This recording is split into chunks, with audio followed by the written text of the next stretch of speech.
किन्नर चुड़ैल। गोरखपुर नाम का एक गांव हुआ करता था। उस गांव में ज्यादा लोग नहीं रहते थे। उस गांव में एक गर्भवती विधवा औरत रहती थी।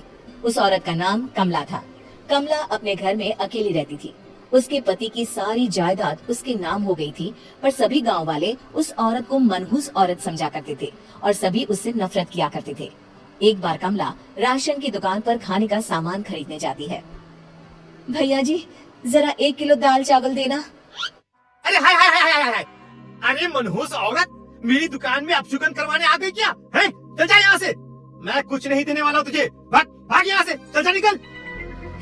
भैया जी ऐसा मत कहिए, मैं गर्भवती हूँ, मुझे खाने की बहुत जरूरत है, मुझे खाना दे दीजिए। दुकानदार कमला को वहाँ से धक्के मारकर भगा देता है। तभी कमला रोते रोते उस गांव के किन्नरों के इलाके में आ जाती है। गांव वाले किन्नरों को उसी इलाके में रखा करते थे, क्योंकि वो लोग किन्नरों को पसंद नहीं करते थे और उनके इलाके में रहने से मना करते थे। तो किन्नरों ने उसी गांव में अपना एक इलाका बना लिया था। जब किन्नर लोग देखते हैं कि एक गर्भवती महिला रोते रोते उनके इलाके में आ गई है, तो सारे किन्नर कमला के पास जाकर उसका हाल पूछने लगते हैं। क्या हुआ बहन, तुम्हारी गर्भवती अवस्था में इतनी बुरी हालत कैसे है? तुम रो क्यों रही हो? तुम डरो मत, हम तुम्हें कोई नुकसान नहीं पहुंचाएंगे। तुम शांत होकर सब बताओ कि हुआ क्या है। मैं कमला हूँ, मैं गांव के दूसरे इलाके से आई हूँ।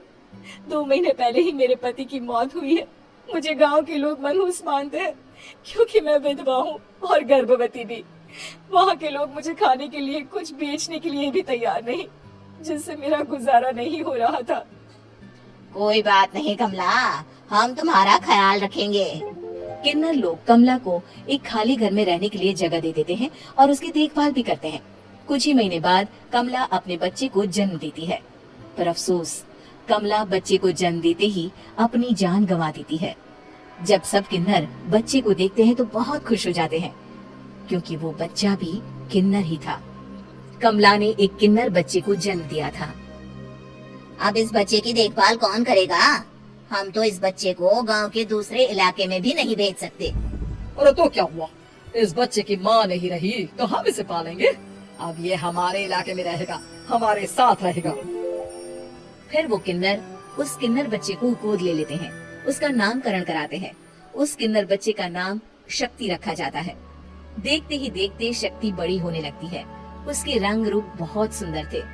वो बहुत सुंदर किन्नर दिखती है। एक दिन शक्ति एक किन्नर से पूछती है, माँ जी सुनिए ना, ये गांव के दूसरे इलाके में भी तो लोग रहते हैं, तो हम वहाँ क्यों नहीं जाते?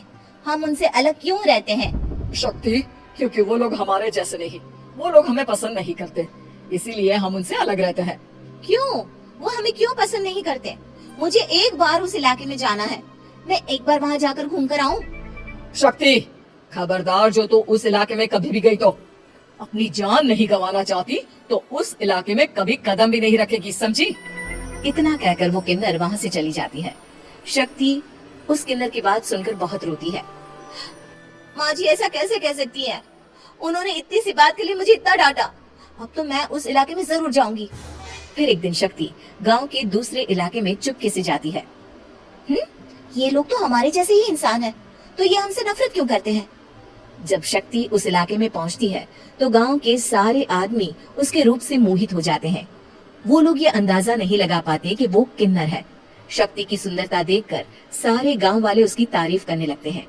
तभी गांव का चक्कर लगाने गांव के जमींदार का बेटा हर्ष वहां पहुंचता है। हर्ष भी दिखने में बहुत सुंदर होता है। जब हर्ष ने शक्ति को देखा तो वो भी उससे मोहित हो गया, और जब शक्ति की नजर हर्ष पर पड़ी तो वो हर्ष को देखकर मोहित हो गई। आपको पहले कभी इस गांव में देखा नहीं। इस गांव में आप नए हैं क्या? जी नहीं, वो मैं बस। तभी शक्ति बोलते बोलते रुक जाती है और मन में सोचने लगती है, अगर मैंने इनको बता दिया कि मैं दूसरे इलाके से आई हूँ तो वो समझ जाएंगी कि मैं किन्नर हूँ, इसलिए मुझे इनसे झूठ ही बोलना पड़ेगा। शक्ति हर्ष को कहती है, जी हाँ, मैं इस गांव में नई आई हूँ, यहाँ अकेली रहती हूँ। वैसे आप कौन है? आप भी इसी गांव में रहते हैं?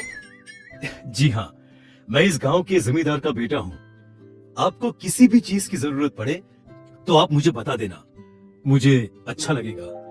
ऐसे ही शक्ति और हर्ष एक दूसरे से रोज मिलने लगते। वो दोनों अपने प्यार का इजहार करने एक दूसरे से मिलने जाते हैं। तभी शक्ति का पीछा करते करते एक किन्नर वहाँ आ जाती है। शक्ति, शक्ति, मैं तुमसे बहुत प्यार करता हूँ। मैं तुमसे शादी करना चाहता हूँ। क्या तुम मुझसे शादी करोगी? हाँ हर्ष, मैं तुमसे शादी करूंगी, पर मैं तुमको अपने बारे में एक सच्चाई बताना चाहती हूँ जो मैंने तुमसे छुपा कर रखी है। तभी उनके बीच में ही वो किन्नर आ जाती है।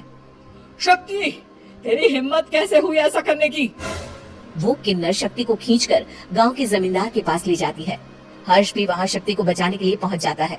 जमींदार शक्ति और हर्ष के प्यार के बारे में सुनकर गुस्से में आ जाता है और शक्ति को गांव के बाहर निकालने की सजा देता है। शक्ति ये बात सहन नहीं कर पाती और कुएं में कूदकर अपनी जान दे देती है। जमींदार हर्ष की शादी गांव की एक लड़की से करवा देता है, पर हर्ष इस शादी से खुश नहीं होता। शक्ति अपना बदला लेने के लिए मरने के बाद किन्नर चुड़ैल बन जाती है। अब मैं इन गाँव वालों को नहीं छोड़ूंगी, अब इनसे मैं अपने प्यार का बदला लूंगी। किन्नर चुड़ैल गांव वालों को परेशान करना शुरू कर देती है। एक बार वो रात को गांव के खेतों में पहुंच जाती है और वहां आग लगा देती है। सारी फसल जल के राख हो जाती है। जब एक आदमी रात को उठकर देखता है कि खेत में आग लग गई है तो वो वहां पहुंच जाता है। वो देखता है कि खेतों के बीचों बीच एक किन्नर चुड़ैल खड़ी है और वहां खड़े होकर ताली बजा रही है। गांव वाला किन्नर चुड़ैल को देखकर बेहोश हो जाता है। जब सुबह उस आदमी को होश आता है तो वो सीधा जमींदार के पास जाता है।